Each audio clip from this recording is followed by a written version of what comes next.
What is your ex currently feeling or thinking about this no contact? If you want to know, this reading might be for you. So let's do a reading. And remember, it is a collective reading. Take what resonates, leave what doesn't. So if you want to book a paid private reading, only option is to email me at divinemothersguidance@gmail.com. No interaction over TikTok. Only scammers do that. So don't be scammed. All right. So let's see what is your ex thinking or feeling about you. Focus on your ex and see. Let's see what comes up.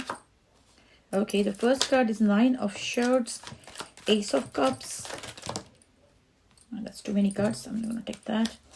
So let's see what comes up. Okay.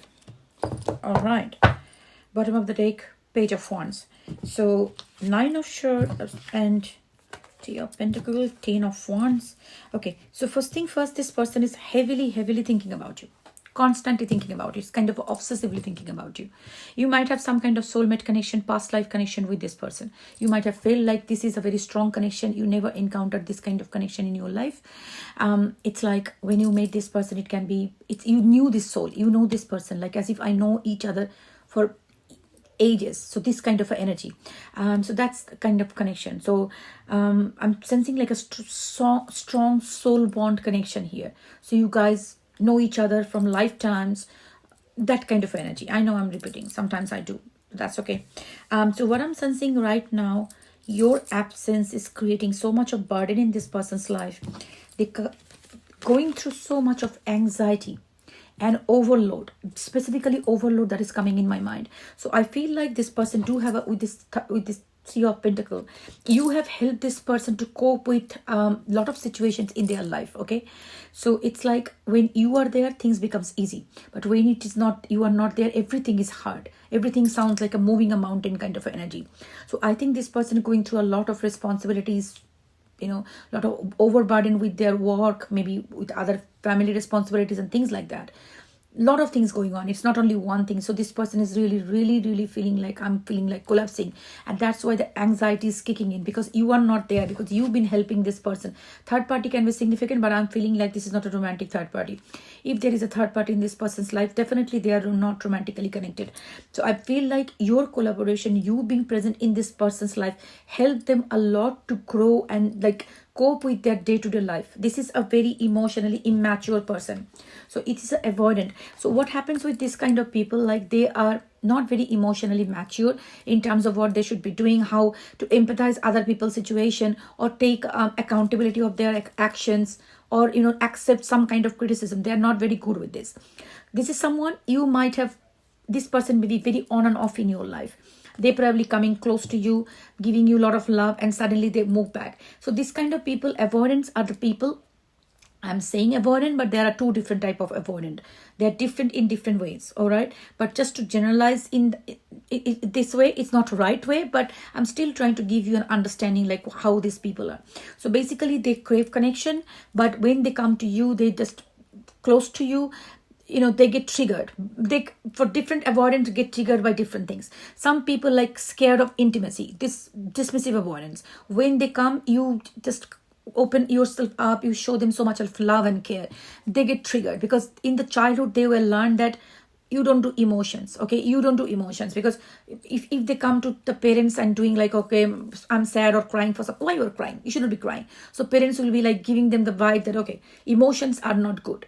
So they learn that something is wrong with me because my parents are not feeling that emotion, I'm feeling it, so I'm wrong, I'm dismissed, like feeling this emotion is wrong, so I should not be feeling them. So they dismiss their feelings. So when you come too close to them and you open up your heart, so this person start feeling like, I'm started feeling the love for this person. But why it is? Because I'm not supposed to feel love. I should not be feeling this kind of emotions. So something wrong within me. This person will know after some time they will leave me. So before they leave me, let me run. Or this is not safe, I'm losing my independence, this person is coming too close to me, they probably start controlling me, they will probably start doing this and that. So they keep on saying those things to themselves and they run away from you. Okay, however, it's depend on what kind of avoidant they will do it. So some avoidants are the people like dismiss fearful avoidant. They will come, they will like crave the connection, but again they also have the fear like that if you come too close to them, they might lose the independence, and they have a kind of a fear in themselves, like being in a open and kind of a vulnerable situation is not safe. Okay, this is something in general the avoidants have this kind of tendencies. Again, I'm not getting into the learning lesson on avoidant here, but I'm just trying to tell you they avoid these emotions, and too much of intimacy triggers them, triggers their childhood wounds, so they run away.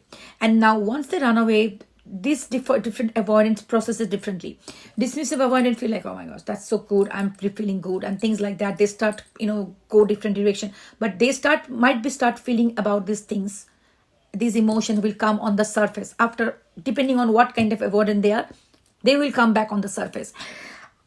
On the other hand, the fearful avoidant, when they reject you, that is also another way they try to test your loyalty. They will push you. They literally push you away from them, because they try to see that whether you chase them, whether you come forward behind them, because their their thing is like, if you love me, you will be always behind me. Even if I push you, you will be coming back to me. Even if I say you should be understanding me better than anybody, and then you come back behind me. So when they reject you, they expect you to come back behind them. If you don't, that's when their anxiety start building up, and they start missing you, and they say, oh my god, did I truly miss this person? Look, again, this is a very general version of the avoidant, but I think you got the gist, right?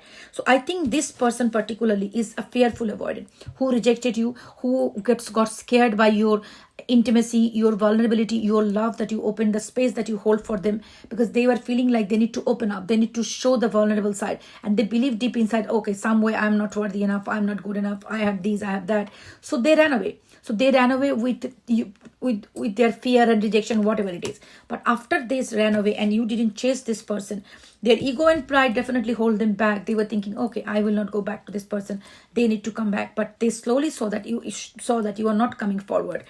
This person started freaking out. Now this anxiety is building in. This is exactly the stage that I see in the fearful avoidant tense. Now this person wants to come forward and win you back with a new offer of love. They want reconciliation. Also, this can be your twin flame. I do not, with these two cards, I can say that definitely some past life connection or twin flame connection is going on here. I do not promote these things because people don't understand this. I will come back to this later on, but yes, I would say that this person is somebody who definitely be having these avoidant traits with these cards. So they might be showing on and off, and right now this person, from that hardcore stubborn person, now coming back to that softness, that love is coming up on the surface. They are feeling the love again, because they can run away from the feeling, but they cannot erase the feeling. This kind of people, what they do, they suppress that emotion, and they feel like, okay, I'm not feeling it, I'm distracting myself, so the feelings will not come. I will watch TV. Whenever the feelings come, I will watch TV. I will talk to other people. I will do rebounds. So the feelings will not come. I will forget this person. But that's not how it happens. Your brain doesn't work that way.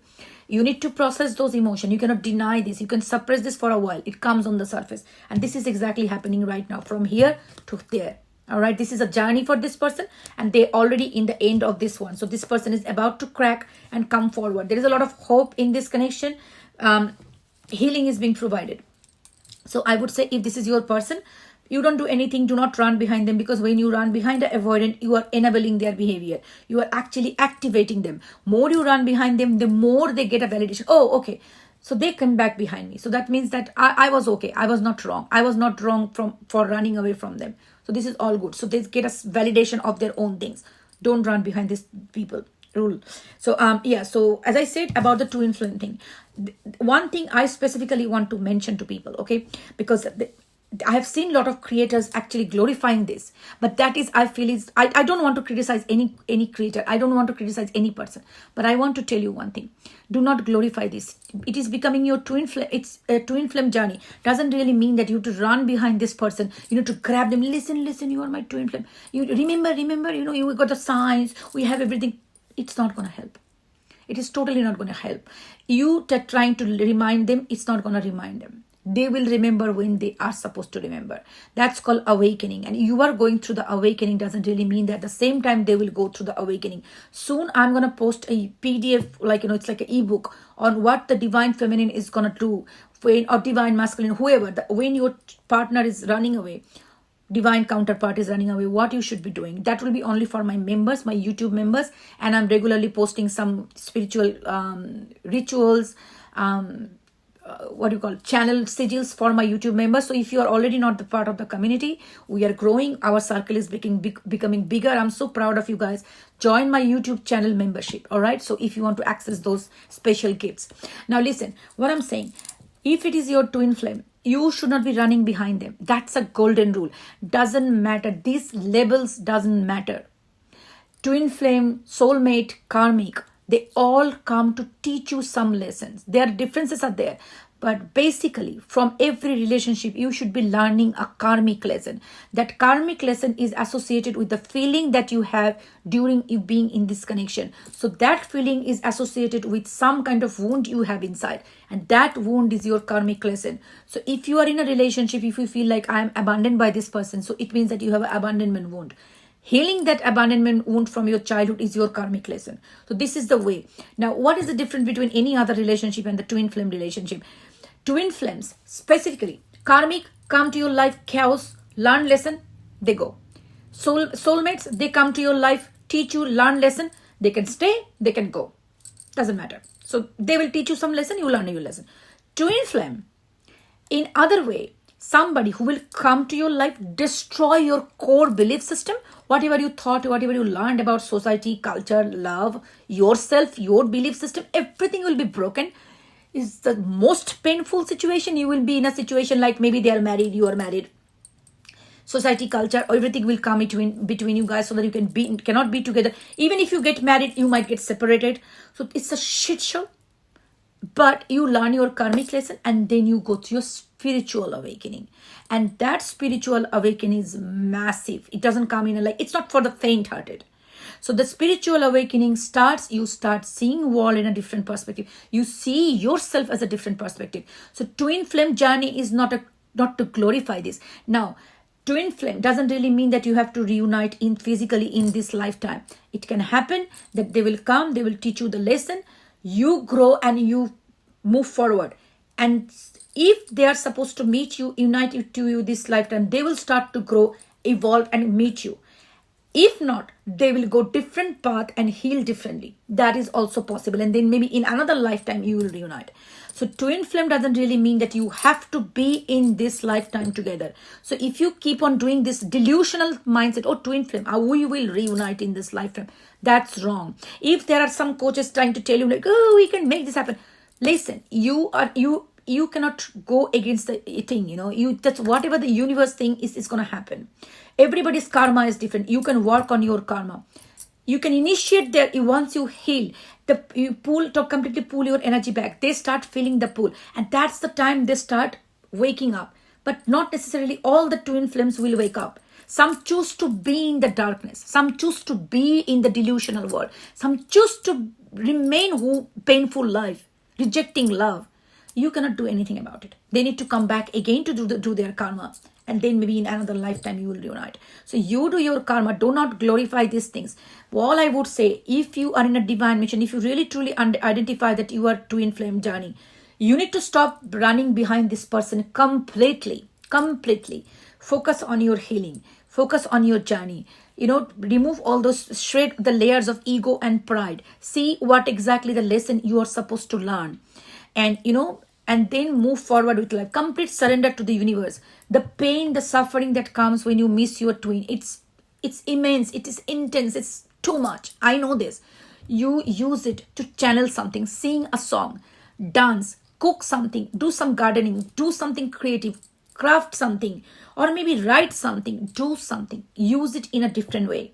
That is what you should be doing rather than waiting for this person. And that is the beauty of twin flame journey. You can transmute the pain into some power because you become the alchemist.